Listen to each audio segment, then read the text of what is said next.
పల్లెలో ఒక తెల్లని అందమైన కుక్క ఆకలితో వీధి వెంట నడుస్తుంది. ఎముకలు బయటకు కనిపించేలా బలహీనంగా ఉంది. ఎవరి దగ్గరకి వెళ్ళినా వాళ్లు తోసేస్తారు. అక్కడే ఒక చిన్న పేద అమ్మాయి లక్ష్మి. ఫేర్ స్కిన్ కలిగి, పాడుబడిన చిన్న గులాబీ రంగు దుస్తులు వేసుకుని, తన చిన్న గుడిసె ముందు కూర్చుంది.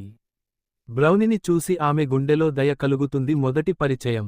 లక్ష్మి తన దగ్గర ఉన్న చిన్న ముక్క ఆహారాన్ని బ్రౌని వైపు చాచుతుంది.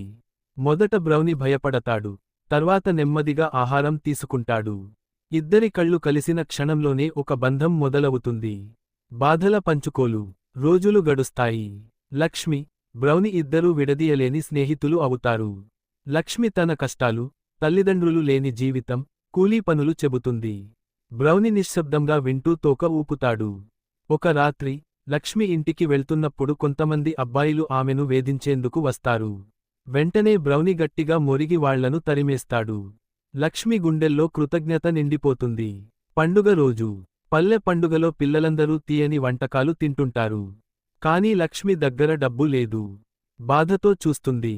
బ్రౌని ఆమె బాధను గుర్తించి నేలపై పడిన ఒక మిఠాయి తీసుకుని ఆమె దగ్గరకు తెస్తాడు. లక్ష్మి కళ్లలో కన్నీళ్లు మెరిసిపోతాయి. కష్టాల్లో కలసి. ఒక వర్షపు రాత్రి, పాడైన కప్పు కింద లక్ష్మి, బ్రౌని ఇద్దరూ తడుస్తూ వణుకుతారు. కాని ఒకరికి ఒకరు దగ్గరగా ఉండి పరామర్శిస్తారు. పేదరికంలోనూ ప్రేమలోనే వేడి దొరుకుతుంది.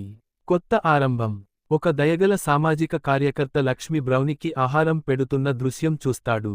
వారి బంధం చూసి మమత పుడుతుంది. లక్ష్మికి చదువు, బ్రౌనికి సంరక్షణ ఇచ్చేలా ఆశ్రయం ఇవ్వడానికి ముందుకు వస్తాడా? ఆనంద ముగింపు.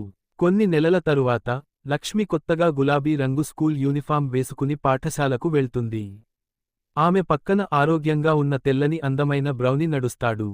ఇద్దరి కళ్లలో సంతోషం, భవిష్యత్తు వెలుగులు మెరిసిపోతాయి.